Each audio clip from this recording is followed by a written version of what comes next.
మాకు కామారెడ్డి డిక్లరేషన్లో, భారత్ జోడో యాత్రలో రాహుల్ గాంధీ, కామారెడ్డిలో మా కర్ణాటక ముఖ్యమంత్రి అయిన సిద్దిరామయ్య గారితో 42% రిజర్వేషన్ ఇస్తున్నారు. అది కోర్టులో ఉండంగానే ఈరోజు మున్సిపాలిటీ ఎలక్షన్లకు పోయారు. ఇంతకు మొదలు గ్రామ పంచాయతీ ఎలక్షన్లకు పోయారు. గ్రామ పంచాయతీ ఎలక్షన్లో 17%కే పరిమితం చేసిర్రు.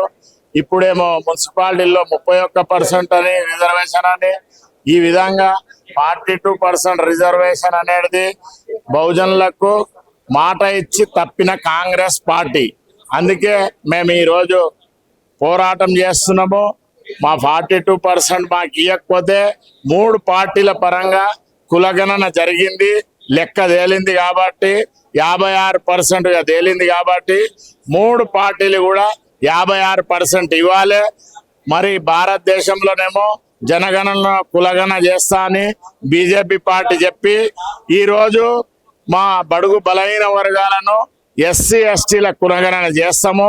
బీసీలను అదర్స్లో చేర్చి 33 అంశాల మీద క్వశ్చన్లు అడుక్కుంటూ ఏ విధంగా దీన్ని ఎగదోయాలి, వాయిదా వేయాలనే తతంగంతో బీజేపీ పార్టీ ఉన్నది కాబట్టి కేరళనేమో ఆర్ఎస్ఎస్ తీర్మానం చేసింది, తప్పకుండా కులగణన చేస్తాము భారతదేశంలో అని చెప్పింది. బీహార్ ఎలక్షన్లు వచ్చినప్పుడేమో కులగణన చేస్తామని బీజేపీ పార్టీ చెప్పింది, 2027లో చేస్తామని.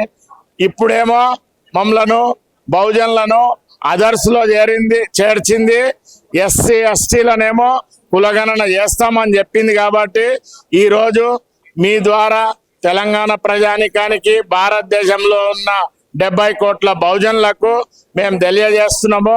మనం అందరం కూడా చైతన్యమై ఈ కాంగ్రెస్ పార్టీ ఏమో జవహర్లాల్ నెహ్రూ ఉన్నప్పటి సంది మన మాట తప్పి కాంగ్రెస్ పార్టీని కులగణన చేయలేదు.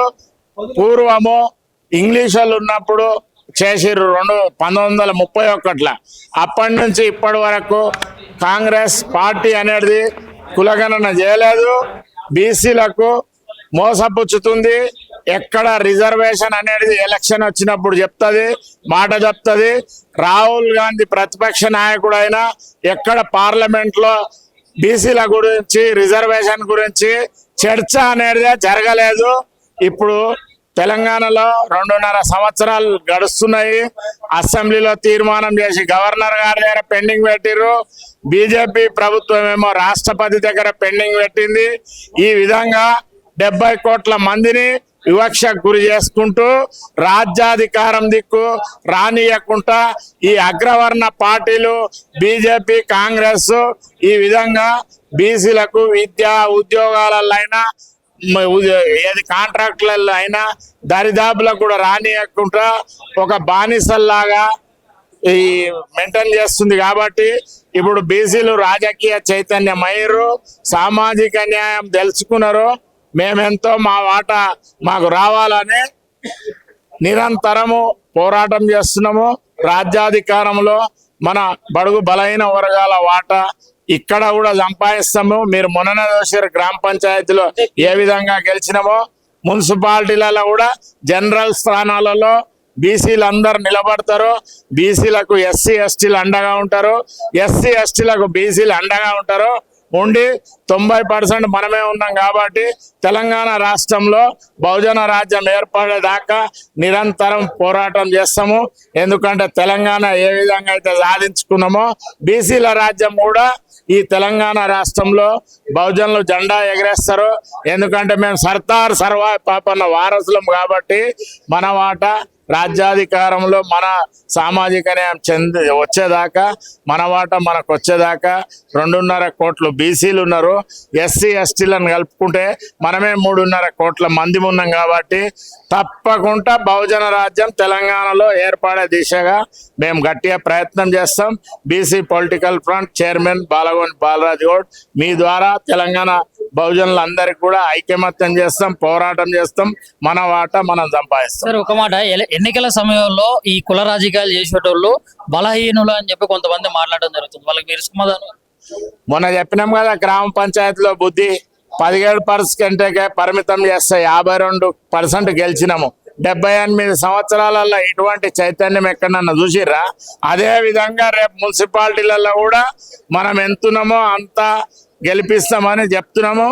ఎవరికైనా మున్సిపాలిటీలలో నిలబడ్డోళ్లకు ఏ కష్టం వచ్చినా కూడా బీసీ ఇంటలెక్చువల్ ఫోరం చైర్మన్ మాజీ ఐఏఎస్ ఆఫీసర్ చిరంజీవి గారు మరియు BC SC ST Jack chairman అయిన విశాధరన్ మహారాజ్ గారు, ధర్మ సమాజ్ పార్టీ అధ్యక్షులు విశాధరన్ మహారాజ్ గారు, బీసీ పొలిటికల్ ఫ్రంట్ కార్యవర్గం ఏ విధంగా ఎంత గట్టిగా ఉందో మీరు చూసిరు కదా.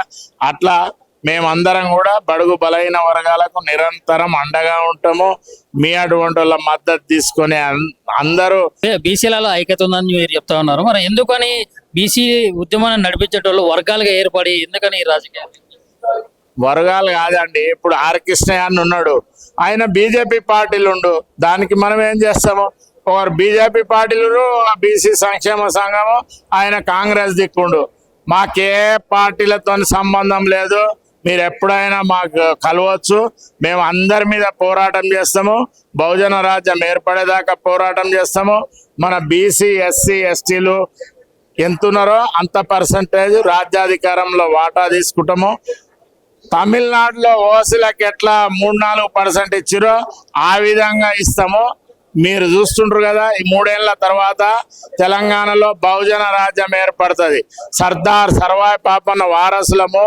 చాకలి ఐలమ్మ, జయశంకర్ సార్, ధర్మభిక్షం గారు, మన దేశం చిన్నమల్లయ్య, ఇటువంటి మహామౌలకు మేము వారసులం కాబట్టి బహుజనుల రాజ్యము ఏర్పడుతుంది. కొండ లక్ష్మణ్ బాపూజీ గారు ఏ విధంగా అయితే మంత్రి పదవిని త్యాగం చేసిండో అట్లా మన బహుజనులల్లో మహావీరులు ఉన్నారు. పండుగ సాయన్న, ఇంతమంది వీరులు ఉండగా మేము ఎక్కడ ఇడుస్తామా?